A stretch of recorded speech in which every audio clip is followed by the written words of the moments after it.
Querido ouvinte, muito bom dia, muito boa tarde, muito boa noite, dependendo do horário que você vai assistir essa gravação. Hoje o nosso intuito é fazer uma gravação sobre o santuário.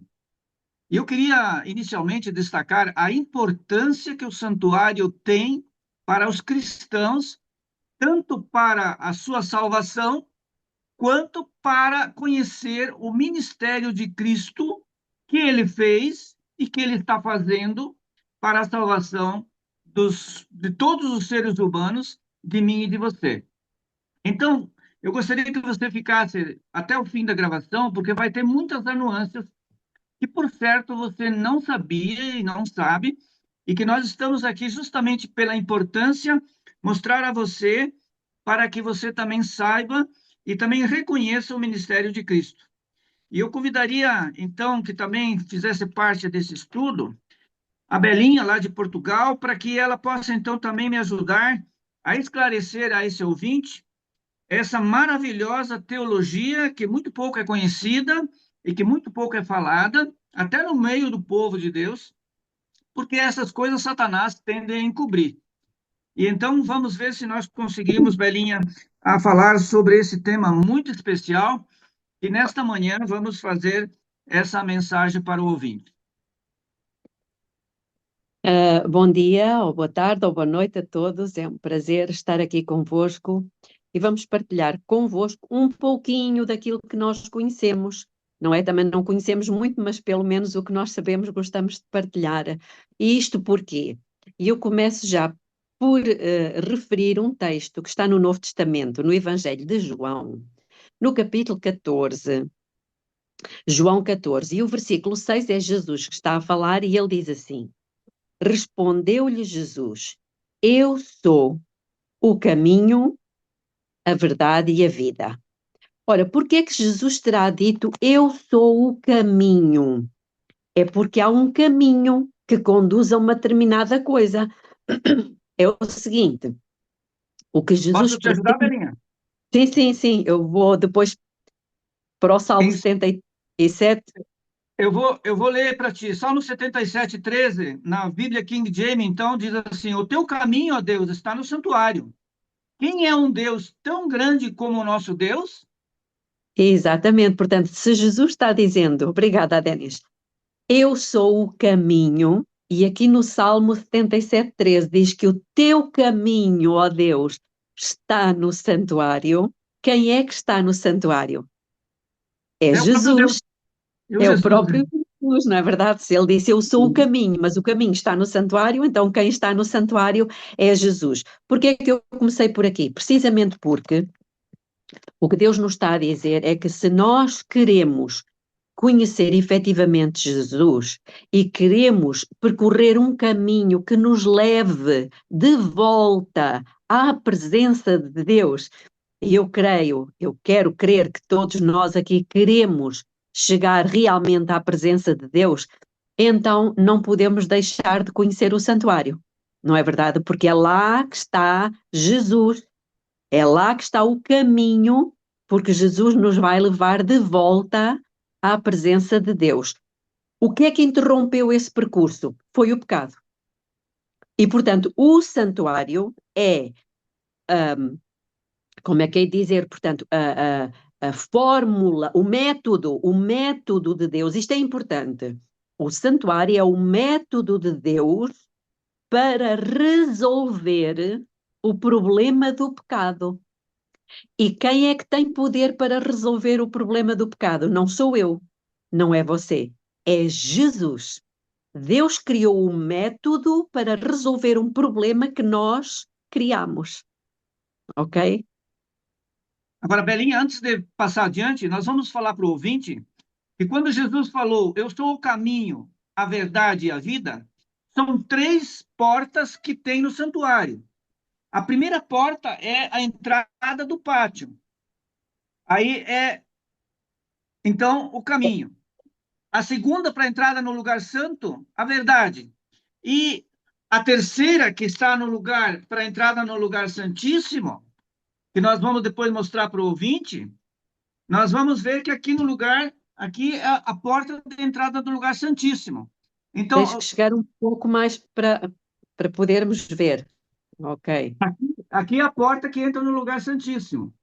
Então, as três portas que tinham no santuário era o caminho, a verdade e a vida. Então, as três portas que tinha no santuário. Exatamente, muito bem. Há quem diga o seguinte: vocês baseiam-se muito no Antigo Testamento, mas o Antigo Testamento já não interessa. Nós agora estamos no Novo Testamento, na nova aliança. E eu quero dizer-vos, meus amigos, que nós vamos já para aqui, para Êxodo, efetivamente é o Antigo Testamento, capítulo 25, versículo 8. Mas eu quero Eu dizer o posso ler. seguinte: sim, eu quero dizer o seguinte, é que o livro de Êxodo no Antigo Testamento é irmão gêmeo do livro de Hebreus no Novo Testamento.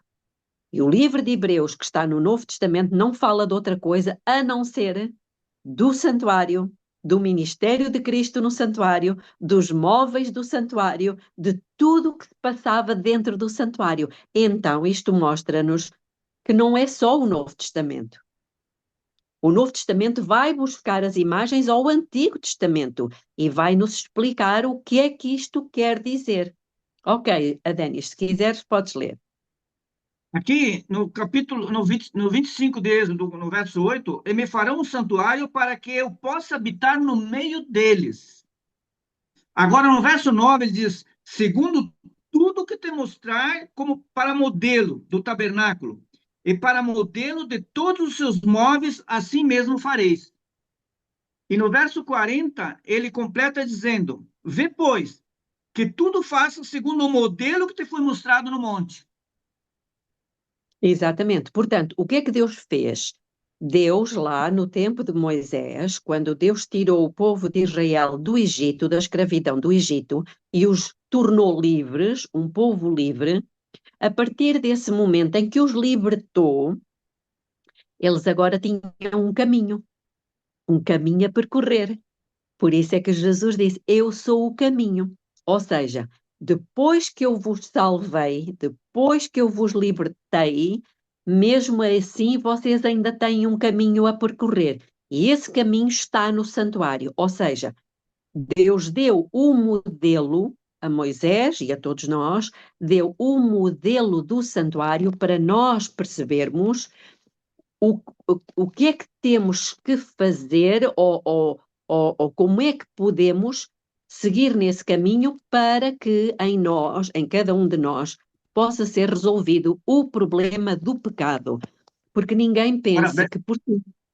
Como? Belinha, só ressaltando que o santuário no deserto era uma sala de aula para o povo de Deus daquele tempo e que hoje poderia se estender a nós se estudarmos exatamente nessa sala de aula que Deus instituiu lá. Exatamente, ela começou lá, mas ainda permanece até hoje. Isso, Porquê? Porque exatamente. Jesus ainda está no santuário, terminando, agora, neste momento, terminando essa obra de resolver o problema do pecado. Mas então eu agora peço que abram as vossas Bíblias, agora sim no Novo Testamento, no livro de Hebreus, no capítulo 9, e vejam o que é que diz aqui alguns versículos. Só para ficarmos com uma ideia do que é que o livro de Hebreus trata. Então, no versículo 1 diz: Ora também, o primeiro pacto, tinha ordenanças de serviço sagrado e um santuário terrestre. O primeiro pacto tinha um santuário terrestre, e esse santuário terrestre não é nem o santuário de Fátima, nem o santuário de Lourdes, nem o santuário de Medjugorje. Estamos a falar de santuário que Deus instituiu, da forma que Deus instituiu, porque cada móvel, cada elemento do santuário, as cortinas, as colunas, os tecidos, as cores, a cobertura, tudo tem um significado. E agora vamos dar um saltinho para o versículo 9 do capítulo 9 e diz que é uma parábola para o tempo presente, conforme a qual se oferecem tanto dons como sacrifícios que quanto à consciência, não podem aperfeiçoar aquele que presta o culto. O que é que Deus está a dizer? Para não lermos o capítulo todo, mas se lerem o capítulo todo, vão perceber que Deus está aqui a dizer que o santuário que Deus deu a Moisés para ser construído era uma parábola, ou seja, era um exemplo, era uma demonstração de quê? Agora vamos novamente para Hebreus, e se o Adenis quiser ler, encontra-se no capítulo 8, 8, verso 2 em diante. ver- Ah, pode ser verso um, né? 1. Pode ser Sim, a um. partir de... Sim, Ora, o essencial das coisas que temos dito é que possuímos um tal sumo sacerdote que se assentou à destra do trono da majestade nos céus, como ministro do santuário e do verdadeiro tabernáculo que o Senhor erigiu, não o homem. muito bem. Então o que é que Deus está a dizer? Que o ponto principal, e agora ele está a falar já no Novo Testamento, Jesus já tinha morrido, já tinha subido aos céus, mas o apóstolo Paulo diz, o ponto principal é este, que temos um sumo sacerdote, no espanhol diz-se sumo pontífice, tal que se assentou nos céus, à direita do trono da majestade, ministro do santuário e do verdadeiro tabernáculo que o Senhor fundou e não o homem. Então, qual é o tabernáculo, qual é o santuário que Deus está a se referir? Não é o da terra, é o do céu. E quem é que se sentou à direita do trono nesse santuário? Foi Cristo. Portanto, aqui está a falar que o sumo sacerdote ou sumo pontífice só há um, é Jesus Cristo. Sim. Belinha, aqui quando nós lemos aqui em Êxodo, no capítulo 25, principalmente fazendo uma reprise aqui no verso 8, e me farão um santuário para que eu possa habitar no meio deles. E depois no verso 40, ele diz: vê, pois, que faças segundo o modelo que te foi mostrado. Esse modelo é esse modelo que Cristo está hoje no santuário celestial. É muito importante Exatamente. que nós façamos essa ligação para não dar a impressão que nós estamos aqui inventando uma teologia ou qualquer outra coisa do gênero. Exatamente. E pegando no que tu estás a dizer, e ainda bem, mantendo-nos aqui no capítulo 8 de Hebreus, vejam o que diz o versículo 4 e 5. Está a falar de Jesus, o tal que se sentou à direita no tabernáculo celestial. Diz, ora, se... Queres ler? Verso 5. 4 e 5. Ora, se eles estivessem na terra, nem mesmo sacerdote seria, visto existirem aqueles que oferecem dons segundo a lei, os quais ministram em figura e sombra das coisas celestes, assim como foi Moisés, divinamente instruído, quando estava para construir o tabernáculo, pois ele diz: vê que faças tudo de acordo com o modelo que te foi mostrado no monte, como foi falado antes. Exatamente. Exatamente. Portanto, não é na terra, como estamos a ver aqui. Se ele estivesse na terra, nem seria sacerdote, porque já havia os sacerdotes do sacerdócio arónico, não é? Do Arão, que foi instituído por Moisés através do seu irmão Arão. Portanto, Jesus, se estivesse aqui na terra, nem seria sacerdote, mas ele não é sacerdote, ele é sumo sacerdote, mas é do santuário celeste. E como diz aqui, estas coisas são sombra, figura e sombra. Ora, se existe uma sombra, é porque existe uma coisa real, verdadeira, não é? E essa é o santuário celestial, onde Jesus ministra até hoje. Mas, como disse o Adenis há pouco, o santuário tinha 3 compartimentos. Podemos dizer assim, 3 compartimentos. E ele pode mostrar, o Adenis vai mostrar-nos. Ora, muito bem, temos o pátio, não é? Podes ir apontando com o teu dedo, obrigada. Essa parte toda, não é? Que fica dentro das cortinas, aí era o pátio, é a parte de fora do santuário, do tabernáculo, podemos dizer, ou seja, da tenda, é o pátio. Depois temos a primeira parte dentro da tenda, que é o lugar santo. E depois temos a outra parte, que é a última, tens que chegar mais para o lado, para os nossos ouvintes poderem ver, exatamente, que é mais pequenina, que é o lugar santíssimo. Ou seja, cada uma destas partes tem um significado. Jesus, quando ele veio do céu, ele veio do lugar santíssimo, ou do Santo dos Santos. E ele veio do céu até à terra, que é o pátio. O pátio é símbolo da terra, exatamente, que é fora da tenda, aqui a terra, e quando ele veio do céu, o primeiro móvel que ele encontrou foi a pia. A pia que simboliza... Sacrifício. Como?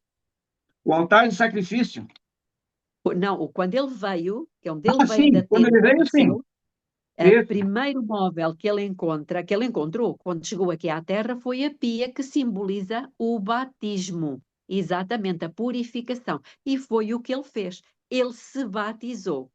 E logo de seguida encontramos o altar do sacrifício. Depois dele ser batizado, 3 anos e meio depois, ele foi sacrificado. Portanto, o altar dos sacrifícios representaria a cruz. Uma vez que ele fez esse caminho até à terra, ele agora mostra-nos o caminho de regresso à presença do Pai, ou seja, até ao lugar santíssimo. Sim, Adenis. Belinha, é importante falar que essa primeira parte que Cristo fez na terra é tida como a justificação, porque nessas três partes elas dizem respeito à justificação, à santificação e à glorificação. Cada parte representa essa parte. Então, a primeira parte que Cristo fez na terra é a justificação. Muito importante isso. Muito importante. Então, vamos pôr-nos no lugar do cordeiro, no caso do pecador. Nós somos pecadores, não é verdade? Então, o que é que Jesus nos quer ensinar com isto?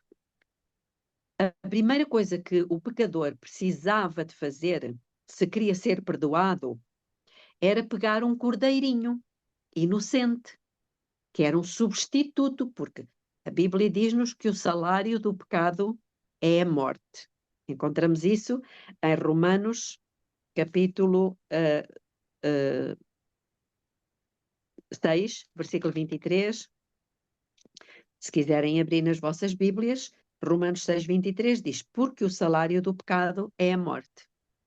Mas o dom gratuito de Deus é a vida eterna por Cristo Jesus. Portanto, através de Cristo, nós temos o problema da morte resolvida. Certo? Resolvido. Então, se nós somos pecadores, quando queremos ser perdoados, nós precisamos, se não queremos morrer, porque o salário do pecado é a morte, o que é que precisamos fazer? Pegar um cordeirinho. Era isso que Deus queria ensinar. Precisávamos de um substituto que era o cordeiro. E quando Jesus veio e foi batizado, João Batista percebeu isto claramente, porque o Espírito de Deus lhe mostrou. E o que é que ele disse em João 1:29? Eis o Cordeiro de Deus que tira o pecado. Então, quem é que pode tirar o pecado? Qual é o único que pode tirar o pecado? Jesus Cristo. Não é nenhum homem que diz vai em paz porque os teus pecados são perdoados. Não existe isso. Isso é uma falsificação.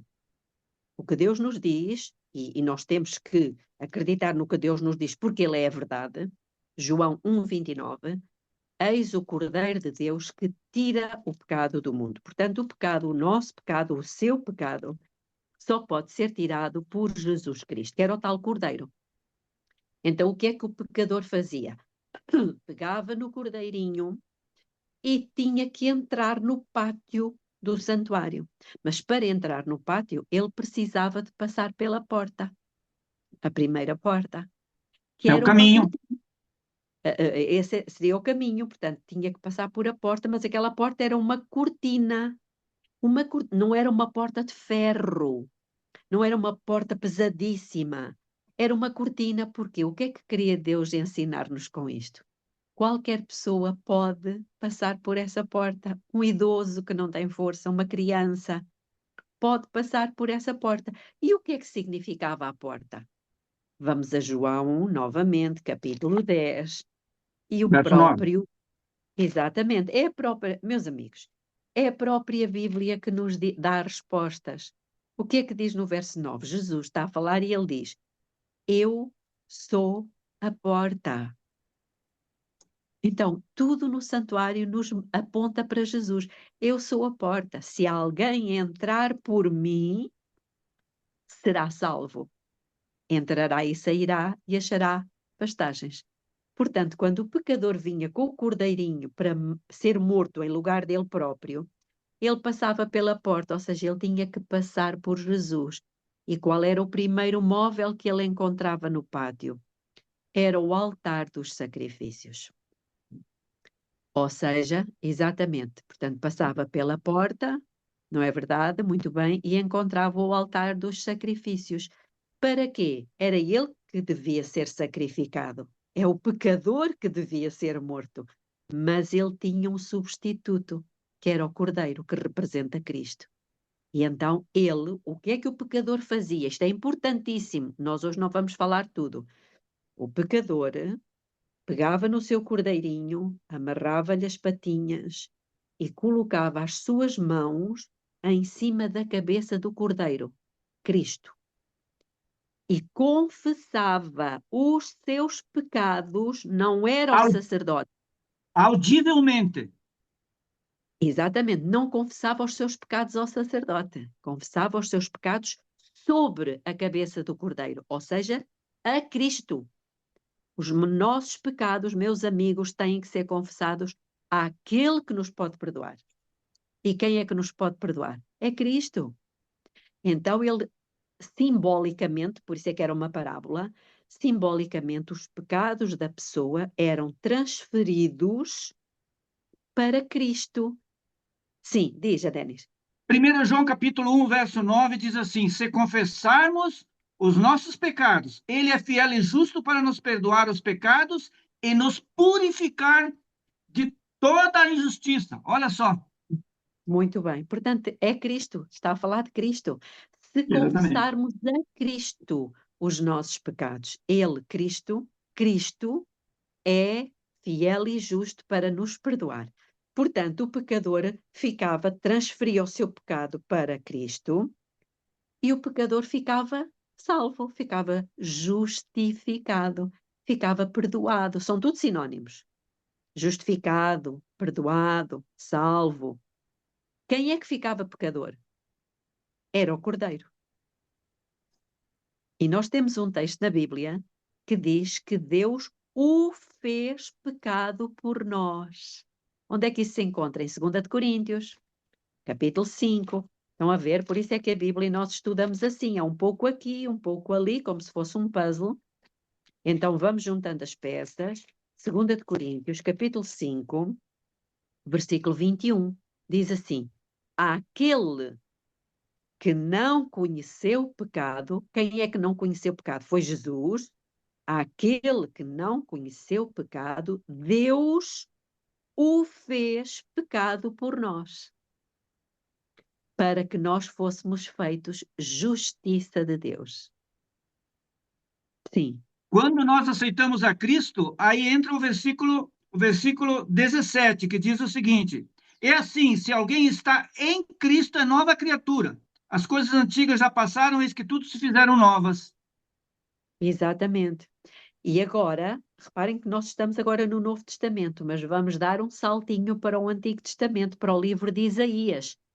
Isto referente àquele texto que acabámos de ler, àquele que não conheceu o pecado, Deus o fez pecado por nós. Isaías 53, versículo 6, 9 e 12. Todos, 53, sim. todos nós andávamos desgarrados como ovelhas, cada um se desviava do caminho, mas o Senhor fez cair sobre ele a iniquidade de todos nós. Verso 9. Desculpa, podes ler o 7. Ele foi oprimido e humilhado, mas não abriu a sua boca. como cordeiro, foi levado ao matadouro, e como ovelha muda perante os seus tosqueadores, ele não abriu a sua boca. Muito bem. Oh, Dani, já chega, porque estes dois textos, estes dois versos são mesmo muito importantes. Então, aqui diz claramente, como cordeiro, que é levado ao matadouro. Então, aqui está a referência do Novo Testamento. Jesus, depois que nós confessamos o nosso pecado sobre Cristo, ele se fez pecado por nós. E é por isso que ele morreu. E foi por isso que ele tinha que morrer, porque o salário do pecado É é a a morte. morte. Nós não morremos, mas morreu o substituto. É um pouco a Aliás, imagem do Belinha, Abraão.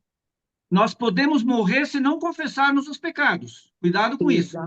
Exatamente. Portanto, a partir desse momento que nós conhecemos, a solução para o pecado existe. Porque Jesus já pagou o preço, ele morreu uma vez por todas. E por falar nisso, vamos para Hebreus novamente. Voltamos nós para o Novo Testamento. No capítulo 9, vamos ler o versículo. Nós até podemos ir um pouco mais atrás, eu estava a pensar ler o versículo 28, mas vamos ler a partir do versículo 24. Hebreus Porque, 9, 24. porque Cristo não entrou em santuário feito por mãos, figura do verdadeiro, porém, no mesmo céu, para comparecer agora por nós diante de Deus, nem ainda para se oferecer a si mesmo, muitas vezes, como sumo sacerdote, cada ano entrar no Santo dos Santos com sangue alheio.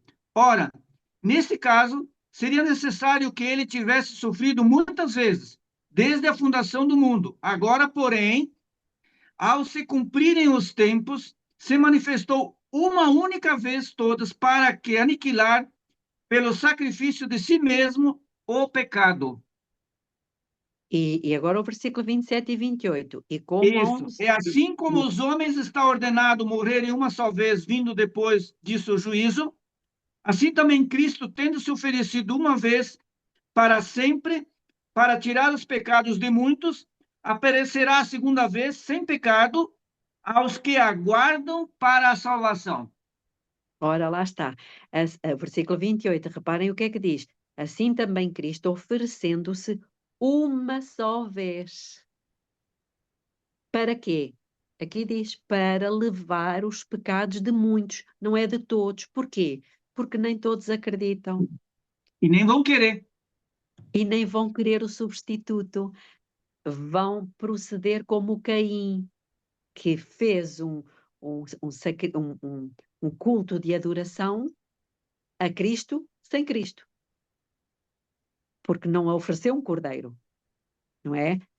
Pronto, mas para não usarmos aqui muitas imagens, vamos então diretos ao ponto. A partir do momento em que a pessoa reconhece que é pecador e confessa os seus pecados a Cristo, o Senhor Jesus fica pecador, não é? Não com os pecados que ele tenha cometido, mas com os pecados que nós colocamos sobre ele, e ele, uma vez que já morreu na cruz do Calvário, ele garantiu-nos a salvação. Portanto, tudo isto acontece pela fé. Viu, Belinha?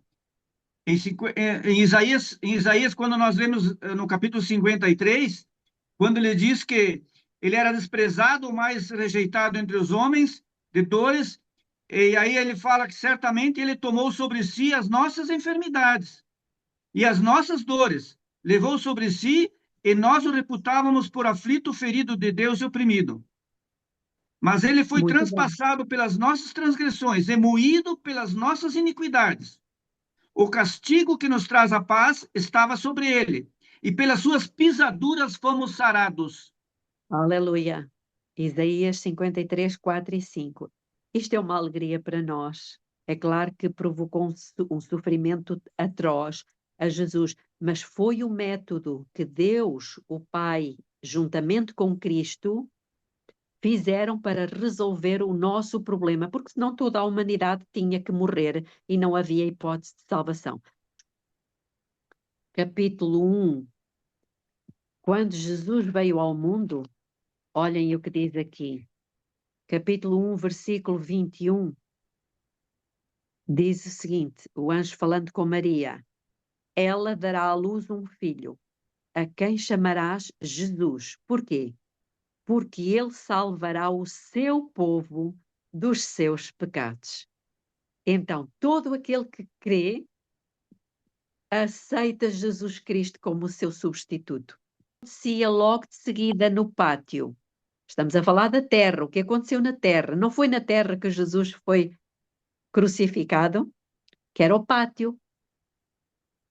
Então, depois da pessoa aceitar Jesus e confessar os seus pecados, qual é o próximo passo? Que é o próximo móvel do pátio? A É o pia. santo. Ah, o pia, Como? a pia. Antes do É a, santo era a pia. é a pia. Portanto, a Isso. pessoa, ao aceitar Jesus Cristo, ela precisa de purificar-se. E para isso temos o batismo. O batismo, exatamente, que era simbolizado no Antigo Testamento pela pia batismo, pela pia. Isso os sacerdotes, eles tinham que lavar as mãos, lavar os pés. É um símbolo, reparem que era uma parábola. Assim acontece com os seres humanos hoje. Eles, Que ao representa o mergulhar, batismo, né, Belinha? representam o batismo. E vejam o que é que diz aqui acerca do batismo no livro de Romanos, no capítulo 6. Isto é muito bonito, nós percebermos o que é que tudo isto significa. Hoje, provavelmente, vamos só ficar aqui pelo pátio, não temos tempo de avançar para o lugar santo e o santíssimo, mas depois vamos continuar. Posso ler, E, Belinha? sim, podes ler a partir do Verso versículo 7. 3. Do Não, não, o versículo 3, o 3. 3. Tá, então tá. Ou, porventura, ignorais que todos nós que fomos batizados em Cristo Jesus, fomos batizados na sua morte, fomos, Pausa pois, um pouco, sepultados. pausa um pouco. Olha o que diz. Todos quantos fomos batizados em Cristo Jesus. Ou seja, não é um batismo qualquer. Tem que ser em Cristo, Em como nome de Cristo, Cristo. em nome de Cristo. E depois, verso 4. Somos ou fomos, pois, sepultados com ele na morte, pelo batismo, para que, como Cristo foi ressuscitado dentre os mortos, pela glória do Pai, assim também andemos nós em novidade de vida. Então, isto é muito bonito, porque Deus aqui está a fazer um paralelo entre a morte de Cristo e o batismo, porque diz aqui, fomos, pois, sepultados com ele pelo batismo na morte. Então, o que é que Deus quer dizer com isto? Quando a pessoa se batiza com o batismo bíblico, ela tem que ser toda mergulhada na água. E quando ela é mergulhada, ela deixa de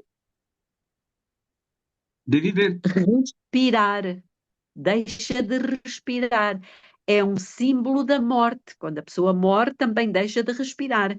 Mas aqui estamos a falar espiritualmente. E quando a pessoa sai da água, ela volta a respirar, que é um símbolo da ressurreição. Por isso é que no versículo 5 diz: porque se temos sido unidos a Ele na semelhança da sua morte, certamente também o seremos na semelhança da sua ressurreição. Versículo 6. Sabendo isto, que o nosso homem velho foi crucificado com ele, para que o corpo do pecado fosse desfeito, a fim de não servirmos mais ao pecado. Pois quem está morto está justificado do pecado. Verso 8. Ora, se já morremos com Cristo, ou seja, se já fomos batizados como Cristo, não é? Por imersão, cremos que também com Ele viveremos, sabendo que, tendo Cristo ressurgido dentre os mortos, já não morre mais. A morte não mais tem domínio sobre ele. Reparem o versículo 10. pois quanto a ter morrido, de uma vez por todas morreu para o pecado. Então o que é que Deus nos está a ensinar com o batismo? Que nós devemos morrer para o pecado. Mas quanto a viver, vive para Deus. E olhem aqui, o que Deus diz agora no verso 11 e 12. Assim também vós considerai-vos como mortos para quê? Para Para o o pecado. pecado, mas vivos para Deus em Cristo Jesus. Não reine, portanto, o pecado em vosso corpo mortal, para obedecerdes às suas concupiscências. Nem tampouco apresenteis os vossos membros ao pecado como instrumentos de iniquidade, mas apresentai-vos a Deus como redivivos dentre os mortos e os vossos membros a Deus como instrumentos de justiça. Pois o pecado não terá domínio sobre vós. Porquê? Porquanto não estáis debaixo da lei, mas debaixo da graça. E o apóstolo Paulo continua. Meus amigos, não sei se o Adenis quer trazer aqui mais alguma contribuição, mas eu quero Não, eu salientar o acredito, seguinte. eu acredito, Belinha, que para hoje, para não ficar muito extenso para o ouvinte, e também não misturar muita coisa, nós vamos fazer uma segunda gravação, e aí vamos completar, mas é importante que saibamos que o santuário é uma linha divisória hoje na cristandade para podermos compreender o ministério de Cristo e agirmos em conformidade com o seu plano, que ele começou lá no deserto, nessa sala de aula, e que ele quer se estender até a volta de Cristo. E que isto é suprido. Hoje não é falado nas igrejas, tanto evangélicas, como dentro da igreja verdadeira, e isso é muito importante para que nós possamos realmente nos juntar com o plano de Deus para sermos, para aprendermos e sermos salvos. Exatamente. Portanto, o que nós queremos salientar agora aqui é o pátio que representa a cruz, a morte de Cristo e o batismo. O ministério de Cristo sobre a terra. E esse pátio não está no céu, não existe pátio no céu, porque era um ministério terrestre. Lá no céu só tem um Exatamente. lugar santo e um lugar santíssimo. Exatamente. E sendo o pátio um símbolo da terra, foi aqui na terra que ele se batizou e que ele foi crucificado. Exatamente. Então, para continuarmos o nosso caminho, vai ficar para um próximo estudo, não é? O próximo caminho, a continuação deste caminho. Não percam, porque quando entrarmos pela segunda porta, a primeira porta chamava-se o caminho, a segunda porta chamava-se a verdade, então vamos ter aqui uma grande verdade para vos ensinar quando transpusermos a segunda porta para entrarmos no santo, lugar santo do santuário. É claro que tudo isto nos mostra como é que devemos viver a nossa vida depois de sermos batizados e aceitarmos Cristo como nosso substituto. Portanto, não podem perder o próximo. Muito bem, eu da minha parte vou ficar por aqui, não sei se o Adenis quer acrescentar alguma coisa. Não, era isso mesmo, Belinho. Vamos segurar um pouco da expectativa para a segunda gravação. Exatamente, muito bem. Então desejamos a todos um bom dia, que Deus vos abençoe e fiquem com esta ideia de que não estamos perdidos. Temos um sumo sacerdote no céu, sentado à direita do Pai, que intercede por nós. Ainda está lá, cuidado, logo, logo não estará mais. Logo, logo não estará mais. E eu iria terminar aqui com um texto, a Denis, de 1 de Timóteo, no capítulo 2. Verso 2, verso 5. Exatamente, verso 5. Se não te importas ler, para mantermos esta nota bem positiva. Vamos ler, Belinha. Aqui diz o seguinte, no verso 5. É 1 Timóteo 3, 5, né? 2, 5, aliás. Eu 2, 5. estava. Porque há um só Deus e um só mediador entre Deus e os homens, Cristo Jesus, homem. Glória a Deus. Há só um mediador, meus amigos. Há só um que pode fazer a ligação entre o Pai e os pecadores na terra, entre o céu e a terra. Quem é? Diz aqui, um só mediador entre Deus e os homens, Cristo Jesus, homem. Amém. Louvado seja Deus por isso. Então tenham todos um bom dia, até ao próximo estudo.